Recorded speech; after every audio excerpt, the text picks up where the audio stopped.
ये दिल है ना, यही होता है ना। तो ऐसा लगने लगा चल के यहाँ चले मैं तब क्या। एक ऐसी कमसिन अभिनेत्री जो महज 16 साल की बाली उम्र में अपने से 15 साल बड़े स्टार से शादी करके रातों रात पूरे फिल्म जगत को सकते में डाल दिया।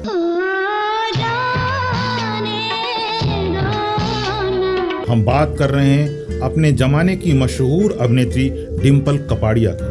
18 जून 1957 को जन्मे डिम्पल कपाड़िया के पिता चुन्नी भाई कपाड़िया बहुत ही अमीर व्यक्ति थे। वे अपने घर समुद्र महल में अक्सर फिल्मी सितारों को पार्टियां दिया करते थे। कहा जाता है कि ऐसी एक पार्टी में फिल्मकार राज कपूर ने 13 वर्षीय डिम्पल को देखा और डिम्पल उनके जेहन में बस गई। उन दिनों राज कपूर साहब थोड़ी परेशानी में थे। उनकी बिग बजट फिल्म मेरा नाम जोकर बुरी तरह से पिट गई थी। फिर उन्होंने नए कलाकारों को लेकर फिल्म बनाने का निश्चय किया और अपने बेटे ऋषि कपूर व डिम्पल को बॉबी के जरिए लॉन्च किया। जिस वक्त डिम्पल को लॉन्च किया गया वे महज 16 साल की थी। बॉबी के रिलीज के कुछ ही महीने पहले डिम्पल की मुलाकात उस दौर के सुपरस्टार राजेश खन्ना से हुई, जहां चांदनी रात में राजेश खन्ना समुद्र के किनारे डिम्पल को ले गए और एकाएक डिम्पल के आगे शादी का प्रस्ताव रख दिया। महज 16 साल की डिम्पल को कुछ भी समझ में नहीं आया। उन्हें सब सपने जैसा लग रहा था। फिर उन्होंने तुरंत हाँ कह दिया। डिम्पल से राजेश खन्ना पूरे 15 साल बड़े थे। करती भी क्यों ना, डिम्पल राजेश खन्ना की बहुत बड़ी फैन थी और क्लास छोड़कर उनकी फिल्में देखा करती थी। कहा जाता है कि बॉबी के दौरान डिम्पल और ऋषि कपूर भी एक दूसरे के प्रति आकर्षित हुए थे, लेकिन अचानक डिम्पल ने काका से शादी कर ली। काका से शादी के बाद बॉबी रिलीज हुई और इस फिल्म ने बॉक्स ऑफिस के सारे रिकॉर्ड तोड़ दिए।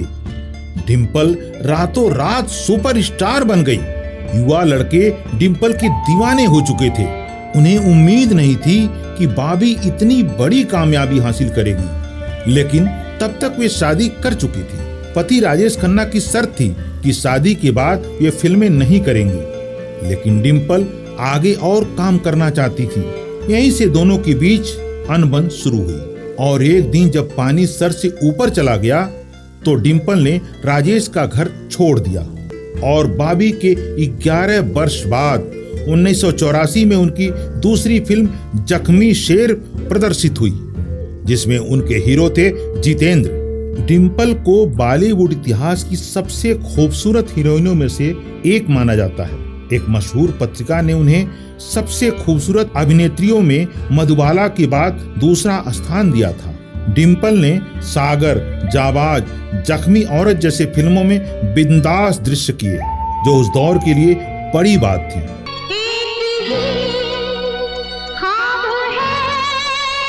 हालांकि अलग होने के बाद डिम्पल और राजेश खन्ना के बीच की कड़वाहट थोड़ी कम हुई और राजेश खन्ना के लोकसभा चुनाव में डिम्पल ने उनका प्रचार किया।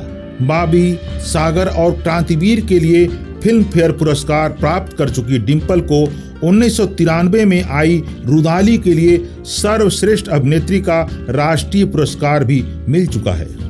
दिल हुम करे।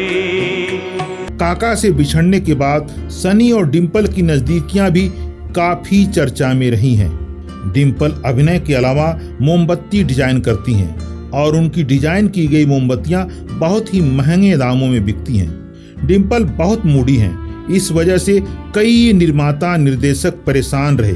कुछ निर्देशकों का मानना है कि उनकी खूबसूरती ही उनके करियर में बाधा भी बनी, जिस वजह से वह कई भूमिकाओं से वंचित रह गई। ये वही जूता है जो मैं हकीम चाचा के लिए लाई। तो दोस्तों, कैसी लगी डिम्पल की ये कहानी? अगर आपको कहानी अच्छी लगी हो तो हमारे चैनल को लाइक व सब्सक्राइब जरूर करें। धन्यवाद।